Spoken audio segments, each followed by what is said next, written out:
how did you go from a practicing attorney to a bank robber? That's a very good question, Darcy. I haven't had asked me quite like that, so I really appreciate that. Like I say, it's a very interesting question, and I'm going to try to answer it this way. You know, when you get involved with certain things, and I had gotten involved in poker, playing poker. I started right after I started practicing law with other lawyers and bondsmen, and barbers in the area, all professional people. And I got to the point where we were doing it every weekend. I was loving it, but I knew when to fold, I knew when to hold. And, won money, lost money. But I was always able to borrow money from my friends. They were able to borrow money from me.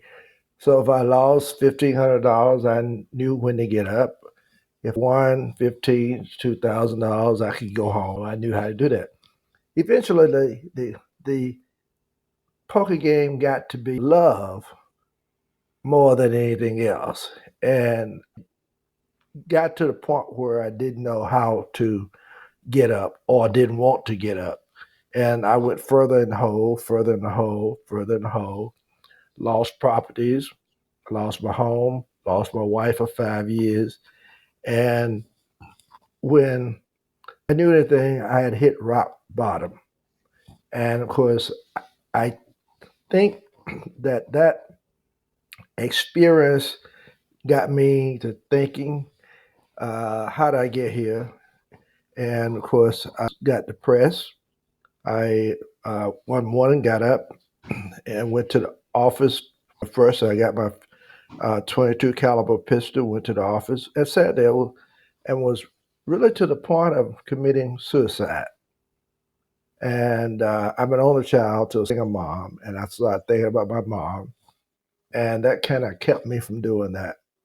I eventually just kind of left the office and started riding around, and I got on 85 and thought about suicide again. As a matter of fact, letting the truck hit me in the back, uh, just stopping abruptly.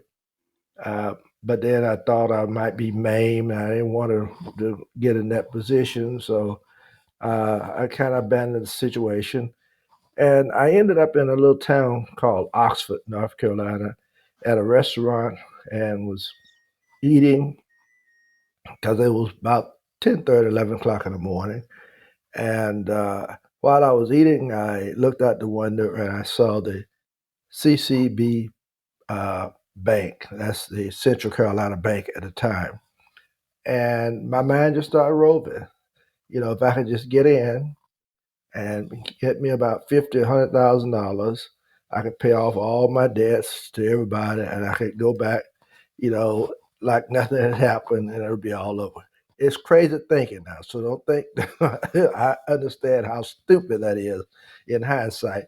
But that's what happened, and I went through some changes. It was hard to do what I did now, because I rode around in the city, just thinking about it and thinking about it. And then all of a sudden, I just said, heck with it. Get caught or not, pulled right up to the bank door, ran in and asked for the money, and I came out. That's how I got from a lawyer to robbing the bank.